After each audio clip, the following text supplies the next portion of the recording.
Hello and welcome back to Ganga Education. On this platform, you will find quality lectures relating to the field of law, competitive examination in legal domain, important legal facts and legal history, all explained in clear and structured manner. तो criminology के इस lecture series में आज हम discuss करने वाले हैं positivist school of criminology. Let's get started. नमस्कार विद्यार्थियों and welcome to Ganga education. आज का हमारा ये मास्टर क्लास ना एकदम एग्जाम क्रैकर होने वाला है। आज हम डीप डाइव करेंगे पॉजिटिविस्ट स्कूल ऑफ क्रिमिनोलॉजी में। अगर आपको एग्जाम्स में टॉप मार्क्स स्कोर करने हैं और क्रिमिनल बिहेवियर के पीछे की एक्चुअल साइंस को समझना है तो you are absolutely in the right place. तो बिना किसी डिले के चलिए शुरू करते हैं। लेकिन आगे बढ़ने से पहले मैं आपसे एक अल्टीमेट फिलोसॉफिकल क्वेश्चन पूछना चाहता हूँ। आर क्रिमिनल्स बॉर्न और आर दे मेड? क्या एक इंसान पैदाइश से ही क्रिमिनल माइंड के साथ आता है या फिर हमारी सोसाइटी और हमारा एनवायरनमेंट उसे क्राइम करने पर मजबूर कर देता है? हिस्ट्री के सबसे ब्रिलियंट क्रिमिनोलॉजिस्ट लिटरली सालों से इसी कॉम्प्लेक्स पजल को सॉल्व करने की कोशिश कर रहे हैं। अब इस मिस्ट्री को समझने के लिए हमें दो टोटली ऑपोजिट आइडियोलॉजीज को बैलेंस करना होगा। एक तरफ है हमारी ट्रेडिशनल क्लासिकल स्कूल जो कहती है कि क्राइम सिंपली एक चॉइस है, they strictly believe in free will. लेकिन दूसरी तरफ आती है हमारी पॉजिटिविस्ट स्कूल जो आज का हमारा मेन टॉपिक है। ये लोग डिटर्मिनिज्म पर फोकस करते हैं। इनका ये दृढ़ विश्वास है कि क्राइम के पीछे कुछ पावरफुल, साइंटिफिक, नेचुरल और सोशल फोर्सेज होती हैं, ऐसी फोर्सेज जो एक आम इंसान के कंट्रोल के बिल्कुल बाहर हैं। आज के इस एक्सप्लेनर में हम क्या कवर करने वाले हैं एक बार क्विकली देख लेते हैं। पहले हम समझेंगे द इंटेलेक्चुअल बैकग्राउंड, फिर हम फोकस करेंगे लोम्ब्रोसो की फेमस बॉर्न क्रिमिनल थ्योरी पर, उसके बाद हम देखेंगे फेरी और गारोफालो का एवोल्यूशन, फिर आएंगे मॉडर्न पॉजिटिविस्ट थ्योरीज पर, और लास्ट में जो आपके एग्जाम्स के लिए सबसे क्रूशल है, the exam evaluation and criticisms. Let's get right into it. तो बात करते हैं इंटेलेक्चुअल बैकग्राउंड की और कैसे फिलॉसफी एक्चुअली साइंस में बदल गई। ये हिस्ट्री का वो फैसिनेटिंग टर्निंग पॉइंट था जहाँ क्रिमिनोलॉजी को हवा में गैस करना बंद किया गया और उसे एक प्रॉपर ऑब्जर्वेबल साइंस बनाया गया। इस टाइमलाइन पर ध्यान दीजिए, ये बहुत इंटरेस्टिंग है। 1830s में ऑगस्टे कॉम्ट ने पॉजिटिविज्म का फाउंडेशन रखा। उनका कहना था कि ट्रू नॉलेज सिर्फ साइंटिफिक ऑब्जर्वेशन से आती है। फिर 1859 में चार्ल्स डार्विन की ground breaking theory of evolution आई। इन दो मैसिव गेम चेंजिंग आइडियाज ने हमारे मेन सब्जेक्ट को डायरेक्टली इंस्पायर किया। और फाइनली 1876 में सिज़ेरे लोम्ब्रोसो ने द क्रिमिनल मैन पब्लिश की, जिसमें कॉम्ट का साइंटिफिक मेथड और डार्विन की एवोल्यूशनरी आइडियाज दोनों का एक ब्रिलियंट मिक्स था। एक बहुत ही इंपॉर्टेंट टर्म है जिसे आप सभी को अपने नोट्स में अभी हाईलाइट कर लेना चाहिए, अटैविज्म। लोम्ब्रोसो ने फ्री विल के कॉन्सेप्ट को कंप्लीटली रिजेक्ट कर दिया और आर्ग्यू किया कि क्रिमिनल्स एटाविस्टिक होते हैं। इसका मतलब है एक एवोल्यूशनरी थ्रोबैक। उनका सीधा सा प्रिंसिपल था कि क्रिमिनल्स बेसिकली प्रिमिटिव होते हैं, लेस इवॉल्व्ड ह्यूमंस जो एवोल्यूशनरी प्रोसेस में पीछे छूट गए हैं। अब आप सोच रहे होंगे कि उन्होंने इन सो कॉल्ड प्रिमिटिव ह्यूमंस को आइडेंटिफाई कैसे किया। Lombroso blindly believed in physical markers, जिसे उन्होंने स्टिग्माटा का नाम दिया।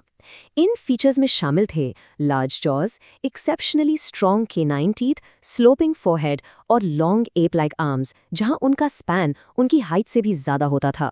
एसिमेट्रिकल फेसेस भी इस लिस्ट का हिस्सा थे। वो सीरियसली मानते थे कि आप एक क्रिमिनल को सिर्फ उसके फेशियल और फिजिकल फीचर्स मेजर करके आइडेंटिफाई कर सकते हैं।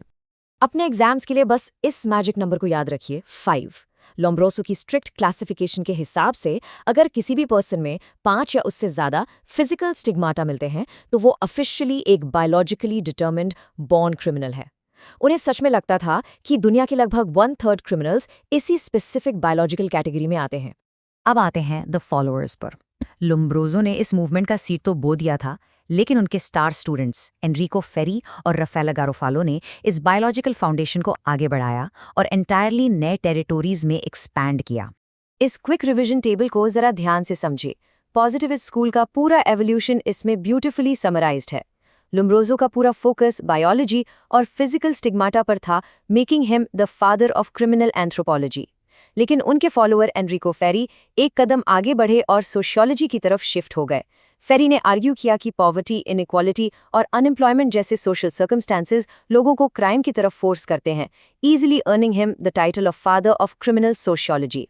फिर आते हैं गारोफालो। उन्होंने साइकोलॉजी पर फोकस किया, ये कहते हुए कि क्रिमिनल्स फिजिकली डिफॉर्म्ड नहीं होते बल्कि उनमें मोरल सेंस और कंपैशन की मैसिव कमी होती है। अब जरा एनरिको फेरी की एक बहुत ही कमाल की थ्योरी पर फोकस करते हैं। The law of criminal saturation. Ferri का कहना था कि क्राइम सोसाइटी में एग्जैक्टली एक डिजीज यानी एक बीमारी की तरह फंक्शन करता है। एक गिवन टाइम पर किसी भी सोसाइटी में फिक्स्ड अमाउंट ऑफ क्राइम होना गारंटीड है। हम इसे एजुकेशन और सोशल रिफॉर्म से रिड्यूस जरूर कर सकते हैं, पर लिटरली जीरो नहीं कर सकते। इसलिए उन्होंने पनिशमेंट से ज्यादा क्राइम प्रिवेंशन पर जोर दिया। चलिए अब बात करते हैं मॉडर्न पॉजिटिविस्ट थ्योरीज की। देखिए, जॉ लाइन्स और आर्म लेंग्थ मेजर करना आज के डेट में बिल्कुल आउटडेटेड और अनसाइंटिफिक लगता है, राइट? लेकिन पॉजिटिविस्ट स्कूल की जो कोर साइंटिफिक फाउंडेशन थी वो खत्म नहीं हुई, बल्कि मॉडर्न साइंस के साथ इवॉल्व हुई है। तो आज का मॉडर्न साइंस क्या कहता है इस बारे में? Twin and adoption studies strongly prove करती हैं कि हेरिडिटरी इन्फ्लुएंस सच में एग्जिस्ट करता है। डेटा इंडिकेट करता है कि 40 to 60% anti social behaviour actually हमारे जेनेटिक्स से जुड़ा हो सकता है। सो इन अ वे लोम्ब्रोसो का बायोलॉजिकल एंगल पूरी तरह से गलत नहीं था, उन्हें बस टेप मेजर्स की जगह मॉडर्न जेनेटिक्स की जरूरत थी। आज हम क्राइम को समझने के लिए एक modern multi factor approach use करते हैं। फिजिकल स्टिग्माटा भूल जाइए।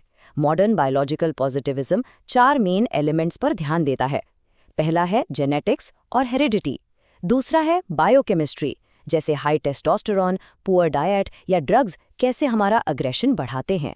तीसरा है न्यूरोफिजियोलॉजी, जहां ब्रेन के प्रीफ्रंटल कॉर्टेक्स में रिड्यूस्ड एक्टिविटी एक इंसान के सेल्फ कंट्रोल को वीक कर देती है। और चौथा है इंटेलिजेंस, जहां लोअर आईक्यू और पुअर डिसीजन मेकिंग सीधे तौर पर वीक इम्पल्स कंट्रोल से जुड़े जाते हैं। अब आते हैं इस लेक्चर के सबसे क्रूशियल पार्ट पर, एग्जाम इवैल्यूएशन एंड क्रिटिसिज्म्स। ध्यान से सुनिए स्टूडेंट्स, अगर एग्जाम में टॉप मार्क्स चाहिए तो सिर्फ थ्योरी को कॉपी पेस्ट करना काफी नहीं है।